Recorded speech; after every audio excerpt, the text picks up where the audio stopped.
اللہ رب العالمین نے قرآن میں فرمایا اینما تکونوا یدرککم الموت ولو کنتم فی بروج مشیدہ. لوگوں سنو، تم موت سے بچ نہیں سکتے ہو، تم موت سے مفر نہیں ہو. تم موت سے بچنے کے لیے اگر تم انڈیا چھوڑ کر پاکستان چلے گئے، اگر تم موت سے بچنے کے لیے پاکستان چھوڑ کر امریکہ چلے گئے، اگر تم موت چھوڑ کر امریکہ سے افغانستان چلے گئے، کسی ملک چلے گئے، اگر تم نے باڈی گارڈ لگا لیے، کافی سرکشا بل کی تعینات کر دی، کوئی فائدہ نہیں ہے. جب تمہارا وقت ہے مرنے کا، اس وقت موت آئے گی اور تمہیں لے کر، تمہاری موت کو لے کر چلی جائے گی. اس لیے سنو، اینما تکونوا یدرککم الموت. تم کہیں پر بھی رہو، موت تمہیں آ کر رہے گی، موت سے تم بچ نہیں سکتے ہو.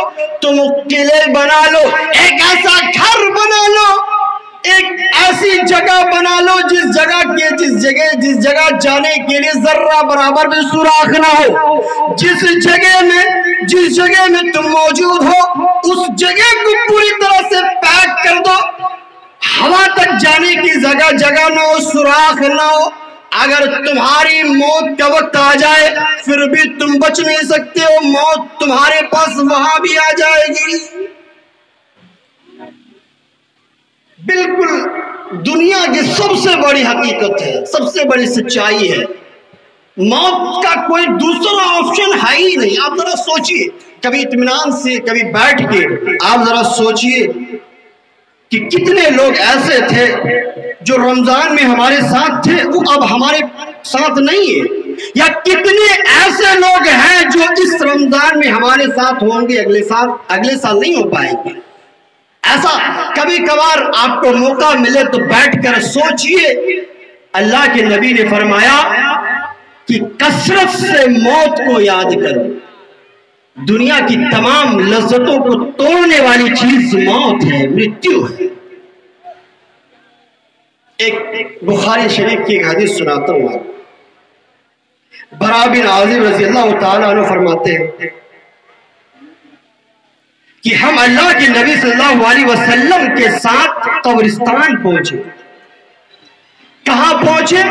قبرستان اللہ کے نبی کے ساتھ پہنچے. تو برا بن عازب رضی اللہ تعالیٰ عنہ کہتے ہیں کہ جب ہم اللہ کے نبی جناب پاک محمد عربی صلی اللہ علیہ وسلم کے ساتھ قبرستان پہنچے، ہم نے دیکھا کہ قبر تیار نہیں کی گئی تھی. ہم نے دیکھا کہ ابھی تک اللہ تیار نہیں کی گئی تھی.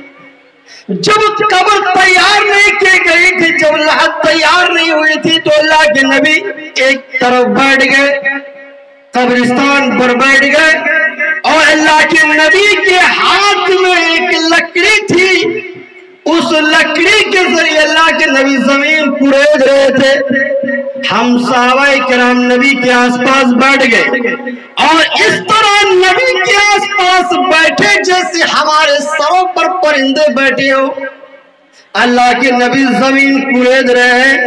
کبھی اللہ کے نبی آسمان کی طرف دیکھتے ہیں، کبھی اللہ کے نبی زمین کی طرف دیکھتے ہیں. 3 بار اللہ کے نبی نے آسمان کی طرف نظر اٹھائی، 3 بار اللہ کے نبی نے زمین کی طرف دیکھی، اور دیکھنے کے بعد کہا میرے صحابہ سنو، میرے ساتھیوں سنو، میں تمہیں بتاتا ہوں. سنو کہ جب ایک نیک بندہ کے مرنے کا وقت قریب آتا ہے، جب سولے آدمی کے مرنے کا وقت قریب آتا ہے، تو آسمان سے فرشتے اترتے ہیں. اس آدمی کی جہاں تک نگاہ پہنچتی ہے وہاں تک فرشتے بیٹھ جاتے ہیں. اور بیٹھنے کے بعد جب بیٹھ جاتے ہیں، اس کے بعد ملک الموت آتے ہیں، اور ملک الموت آ کر اس آدمی کے سرہانے پر بیٹھ کر کہتے ہیں اے پاکیزہ روح، تو اللہ رب العالمین کی رضا کے کے لیے نکل. اس نیک آدمی کی روح, اس نیک آدمی کی آتما بڑی آسانی سے نکل جاتی ہے. ملک الموت جیسے اس روح کو اپنے ہاتھ میں لیتے ہیں, جو فرشتے پہلے سے ان کے استقبال کے لیے بیٹھے ہوئے ہوتے ہیں, وہ ملک الموت سے اس روح کو لے لیتے ہیں اور اس کو جنت کے کفن میں لپیٹ کر, جنت کی خوشبو میں لپیٹ کر پہلے آسمان کی طرف چل دیتے ہیں. جب پہلے آسمان پر جاتے ہیں تو پہلے آسمان میں پہنچ کر اس پاک روح کے لیے, اس پاک آتما کے لیے آسمان کا دروازہ کھولا جاتا ہے. جب دوسرے آسمان پر پہنچتے ہیں تو دوسرے آسمان کا دروازہ کھولا جاتا ہے, تیسرے آسمان کا دروازہ کھولا جاتا ہے, چوتھے آسمان کا دروازہ کھولا جاتا ہے, پانچویں آسمان کا دروازہ کھولا جاتا ہے, چھٹے کا دروازہ کھولا جاتا ہے. یہاں تک کہ جب وہ ساتویں آسمان پر پہنچ جاتے ہیں تو آواز آتی ہے, میرے اس بندے کو کتاب علین میں لکھ دو اور اس روح کو, اس آتما کو اس کی قبر میں, اس کے جسم میں لوٹا دو, کیونکہ میں نے ان سے وعدہ کیا تھا, میں نے انسانوں سے وعدہ کیا ہے کہ میں نے تمہیں زمین سے پیدا کیا ہے, تمہیں زمین میں دوبارہ لوٹائیں گے اور کل قیامت کے دن تمہیں زمین سے پھر مجھے زندہ کرنا ہے. جیسے اللہ رب العالمین فرمائے گا, اس پاک روح کو, اس پاک آتما کو قبر کے اندر اس کے جسم میں لوٹا دی جائے گی, اور لوٹانے کے بعد دو فرشتے آئیں گے اور فرشتے آ کر سوال کریں گے. پہلا سوال, تمہارا رب کون ہے؟ جو نیک بندہ, جو نیک روح, جو جنتی ہوگا, وہ کہے گا کہ میرا رب اللہ ہے. اور یہ بات میں آپ کے سامنے اسپشٹ کر دوں کہ صرف مسلمان ہونا ہی کافی نہیں ہے کہ ہمارے باپ دادا مسلمان تھے, آج ہم مسلمان ہیں, ہمیں معلوم ہے کہ ہمارا رب اللہ ہے. رب ماننے کے ساتھ ساتھ رب ماننے کے جتنے تقاضے ہیں وہ سب آپ کو پورے کرنے ہیں. رب کی عبادت کرنی ہے, آپ کو رب کو مشکل کشا سمجھنا ہے, تمام چیزیں رب سے آپ کو مانگنی ہے, رب کے علاوہ کسی اور کے سامنے سر نہیں جھکانا ہے. آپ کو کسی بھی چیز کی ضرورت پڑے اپنے رب سے مانگیے, دعا کیجیے, گڑگڑائیے کہ اے رب میں اس مشکل وقت میں پھنس گیا ہوں, مجھے آج اس چیز کی ضرورت ہے. اگر آپ کو پیسوں کی ضرورت ہے تو رب سے مانگو, اگر آپ کو اولاد کی ضرورت ہے تو رب سے مانگو, اگر آپ کو دنیا کی کسی بھی چیز کی ضرورت ہے جس کو اللہ نے حلال کیا ہے, اگر مانگنی ہے تو رب العالمین سے مانگو. اگر آپ صحیح معنوں میں رب کا جو درجہ ہے اس درجہ پہ اپنے رب کو مانتے ہیں تو کل جب قبر کے اندر آپ ہوں گے اور آپ سے سوال کیا جائے گا کہ بتا تیرا رب کون ہے, تو جواب دیجئے گا میرا رب اللہ ہے. پھر سے سوال کیا جائے گا, بتا تمہارا دین کون سا ہے؟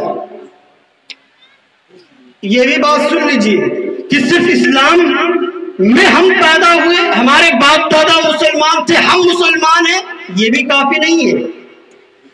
یہ اس سوال کا جواب صرف وہی آدمی دے گا, وہی پاک روح, وہی پاک آتما دے گی جو جنتی ہوگا, جو نیک آدمی ہوگا, صالح ہوگا, وہی دے پائے گا جس نے اسلام کو مکمل طریقے سے فالو کیا ہے, جس نے اسلام کو مکمل طریقے سے اپنے جیون میں لاگو کیا ہے. وہی آدمی کل جب قبر کے اندر اس سے سوال کیا جائے گا تو اس سوال کا جواب دے گا کہ میرا دین, میرا دھرم اسلام ہے. اور پھر اس کے بعد جو تیسرا سوال کیا جائے گا کہ یہ جو شخص آپ کو دکھائے جا رہے ہیں یہ کون ہے؟ تو جس نے ہمارے نبی اکرم صلی اللہ علیہ وسلم کو مانا اور نبی اکرم صلی اللہ علیہ وسلم کے بتائے ہوئے طریقے پر چلے وہ فوراً سے کہہ دیں گے کہ یہ ہمارے آخری نبی جناب پاک محمد عربی صلی اللہ علیہ وسلم۔ پھر آسمان سے آواز آئے گی کہ میرے اس بندے نے سچ کہا ہے، میرے اس بندے کے لیے جنت کا دروازہ کھول دو، میرے اس بندے کے لیے جنت کے بچھونے بچھا دو، میرے اس بندے کے لیے جنت کی ہوائیں کھول دو۔ کل قیامت تک اس کی قبر میں جنت کی خوشبو آئے گی، اس کی قبر میں جنت کی ہوا آئے گی، اور اس کی قبر اتنی کشادہ کر دی جائے گی کہ جہاں تک اس کی نظر پہنچے گی وہاں تک قبر کو کشادہ کر دی جائے گی۔